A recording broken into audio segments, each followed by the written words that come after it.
হুজুর, আমি হায়েস গাড়ি চালাই। আমার গাড়িটি সারা দিনের জন্য মানুষ বিভিন্ন অনুষ্ঠান ভাড়া নেন। কখনো দেখা যায় সারা দিনে 1-2 ঘন্টা চালাতে হয়, আবার কখনো 3-4 ঘন্টা চালিয়ে থাকি। যখন 1-2 ঘন্টা চালাই তখন যারা আমার থেকে ভাড়া নেন তারা নির্ধারিত যে ভাড়া আমার সাথে চুক্তিবদ্ধ হয়েছেন সেই ভাড়ার চেয়ে কম ভাড়া আদায় করতে চান। গত কিছুদিন পূর্বে 8,000 টাকা ভাড়ার চুক্তি করেছিল একজন, কিন্তু তার জন্য মাত্র 3 ঘন্টা গাড়ি চালিয়েছিলাম।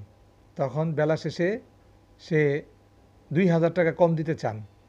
এই ক্ষেত্রে কি আমি তার কাছে 8,000 টাকা দাবি করা কি অন্যায় হবে? জানি উপকৃত করবেন। প্রিয়দিনী ভাই, আপনি যে গাড়ির যেই ভাড়ার চুক্তি করেন, যারা আপনার থেকে ভাড়ায় চলবে তাদের সাথে যে চুক্তি করেন আপনার যাত্রীর সাথে, সে দিনে 3 ঘন্টা, 5 ঘন্টা, 8 ঘন্টা, 9 ঘন্টা যাই চলুক, চুক্তিকৃত ভাড়াই আপনার কাছে আদায় করতে হবে। এখন তার কোনো কারণে কোথাও প্রয়োজন দেখা দিল, সে মাত্র 3 ঘন্টা চড়েছে, এই কারণে যে কম ভাড়া দিবে, আপনি সেই কম ভাড়া নিতে বাধ্য নন। আপনাকে পরিপূর্ণ ভাড়াই আদায় করতে হবে।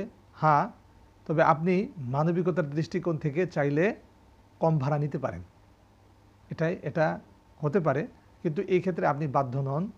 আপনার জন্য সেটা জরুরি নয়, আপনি কমিয়েই নেবেন।